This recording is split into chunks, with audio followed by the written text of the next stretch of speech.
We've said it before, but it warrants repetition. It is Mother's Day today. And while we celebrate mothers heartily, it is a conflicted day for some people. Some people experience this day as a day of pain and demands. And for others, it's a hallowed time of recognizing and expressing appreciation and love.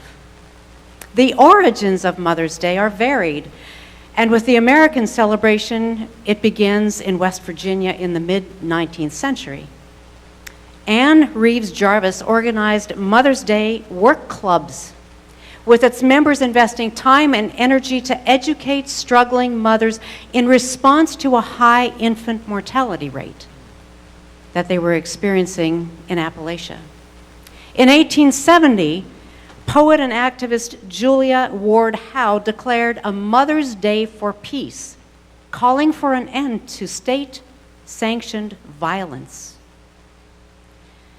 Over many years, and organizations, corporations like Hallmark and the chocolate industry, along with churches and families, have reshaped this day into something of sentiment and celebration and somewhat to expectations. It's good to remember how this day began and how the meaning of it has been reshaped over time. We live in an age of increasing disconnect, people feeling abandoned and orphaned, so to speak. This includes much more than mothering and families. In Dr. Brene Brown's book, Atlas of the Heart, which incidentally the Women's Book Discussion Group is reading at the moment, each chapter title begins with Places We Go When. And that's where I got the title for my sermon this morning. Of course, she doesn't just talk about geographic places. That's not the point. She talks about emotional and spiritual places which deeply impact who we are. Brown doesn't specifically address orphaned, and she speaks about things such as connection, belonging, loneliness, to name a few, so that is related. When Jesus was preparing to leave earth, he reminded his followers that he would not leave them orphaned, which is what Joe read. If you look at the text, he uses words such as comfort, help, truth, and then he adds the promise of presence. All of these concepts have to do with security and connection. Now, if Jesus felt it necessary to reassure his early followers in the midst of their turbulent changes, we as his followers today would do well to take note. Do we even have an idea what we mean when we talk about feeling orphaned? This speaks to a lack of belonging, which Ervis and Rossi talked about. Many people feel that lack, but belonging is a universal human need. There are a number of ways we can understand this disconnect. Children, adolescents, and adults alike all feel the immense pressure to fit in, say the right things, look a certain way, reflect on the family positively, and if at all possible, be friends with important people, like athletes, or successful people, or wealthy people, or smart people. There are written and unwritten rules about reaching the milestones that our culture dictates for us. And in churches, fitting in is typically expressed in supporting the right things, believing the right way, maintaining a specific appearance more than just physical. And it is maintaining all of that to fit in. Over the course of her research, Brene Brown asked a group of 8th graders to describe the difference between belonging and fitting in. Here's one response. Belonging is being somewhere where you want to be, and they want you. Fitting in is being somewhere where you want to be, but they don't care one way or the other. That's insightful, isn't it? Wow. When we feel orphaned, or disconnected or isolated, we try to fit in. But fitting in alleviates no pain. When we feel orphaned or disconnected, we can spiral into depression. According to the World Health Organization, depressive disorder involves a depressed mood or loss of interest in activities over a long period of time. There are causes and effects, links between a variety of experiences. For example, loneliness and isolation are linked to disrupted sleep patterns, inflammation, immune changes, pain, insomnia, depression, and anxiety. And we always encourage people who experience these kinds of things in their lives to seek medical help.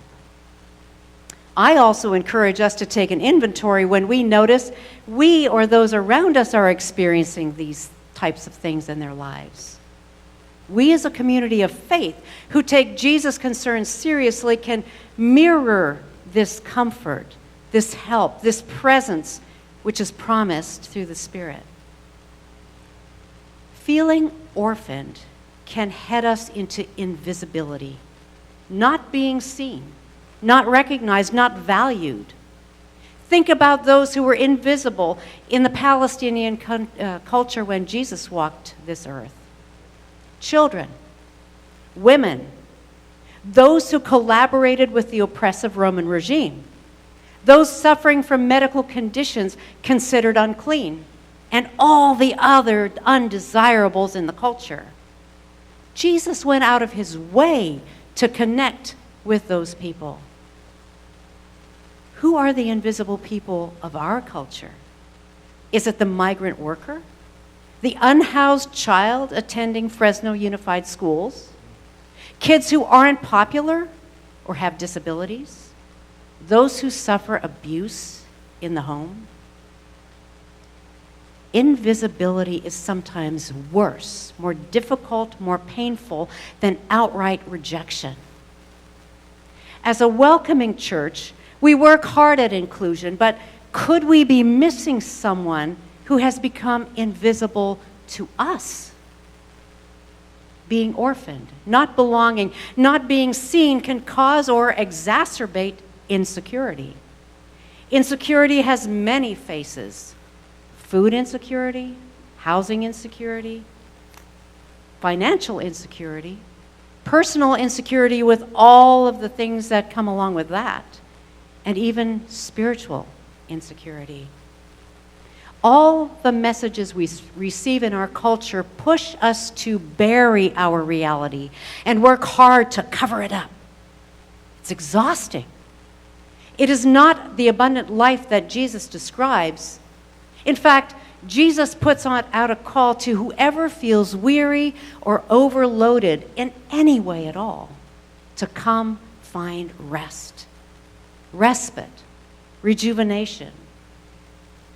If this is Jesus' mission, it's our mission. Where can we support one another, uplift our neighborhoods and city in their struggle with insecurity? Our mindset needs to be of seeing others, taking others' lived experience seriously, and finding ways to offer connection. We can write a card. We can send a text. We can make eye contact and smile. We can make a phone call, help with replenishing our food distribution basket in the narthex. Participate in supporting community initiatives through existing organizations, for example, through Every Neighborhood Partnership. We can strengthen relationships with the administration, the staff, and the students right here in Robinson School, right next door. We can help alleviate insecurity. A debilitating contributor to feeling orphaned is a disconnect from ourselves, rooted in self-doubt and even self-hatred. This may sound harsh and extreme, and I wish it were an overstatement. But for those of us who have experienced, or those of you who have experienced harsh parenting, judgmental religion, unrealistic expectations, we go to places such as anger, addiction, guilt and shame, and defeat. If our lives have consisted of hearing, "You aren't good enough," or "smart enough," "You'll never make it," "You're unsuccessful," "You're not righteous enough," we become disconnected from ourselves. We are dearly loved and treasured children of God. We are uniquely gifted. We are called. We belong at the deepest core of who we are. Not after we change, not if we improve, not if we pretend to be someone we aren't. Dear, dear faith community, we can be the mothers that so many did not have. We can offer nurture, comfort, practical help, and inclusion. We can speak encouragement and life. We can approach each other, our neighbors, our city in a posture of welcome, invitation, and belonging. When this happens on a granular, micro level, it grows, it spills over, and it provides healing so that our minds, our spirits, our emotions, even our bodies can be whole. This past week, U.S. Surgeon General Dr. Vivek Murthy released an advisory addressing the epidemic of loneliness and isolation affecting this country. You may have seen it or read it. Social connection is as essential to humanity as food, water, or shelter, the advisory says. Humans have historically needed to rely on each other for survival, and modern people remain wired for that connection and that proximity to others. Dr. Murthy continues, "We are called to build a movement that mends the social fabric of our nation." I love that statement. To mend the social fabric of our nation. It will take all of us, individuals and families, schools and workplaces, healthcare and public health systems, technology companies, governments, faith organizations, and communities, working together to destigmatize loneliness and change our cultural and policy response to it. It will require reimagining the structures, the policies, and programs that shape our community to best support the development of healthy relationships. End quote. That sounds like seeking the well-being of our city to me, working for uplift in and through our congregational life, in our relationships, through our vision for the future. It's a mistake to think that belonging is passive and simply about joining or going along with others, writes Brené Brown. Think with me for a minute what true belonging really is. If belonging isn't passive, it means it requires effort.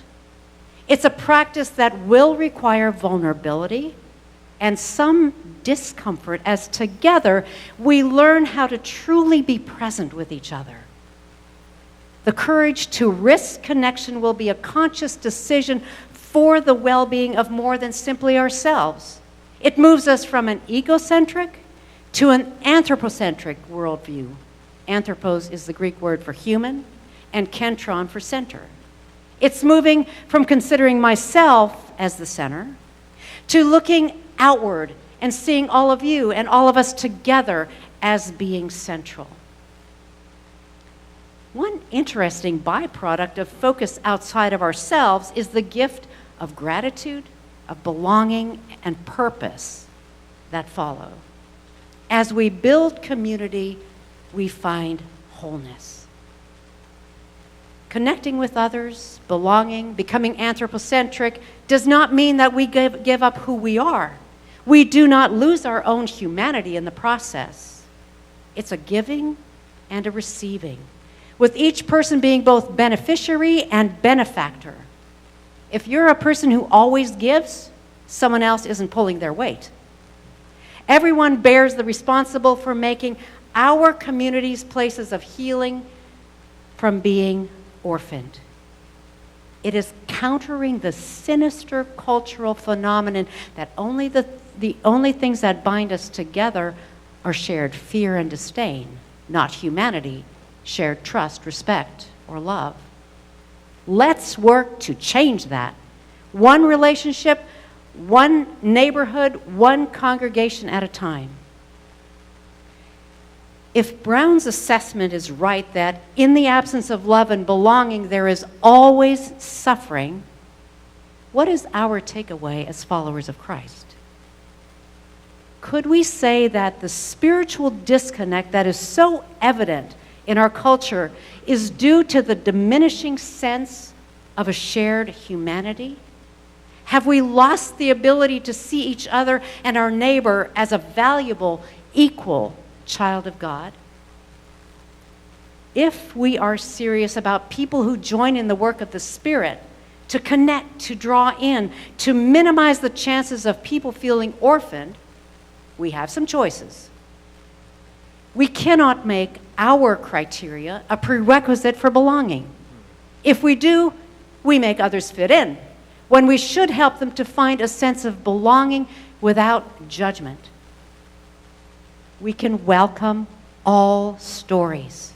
By this I mean we can drop our defenses and allow people to tell us who they are without facing revision or editing to their stories.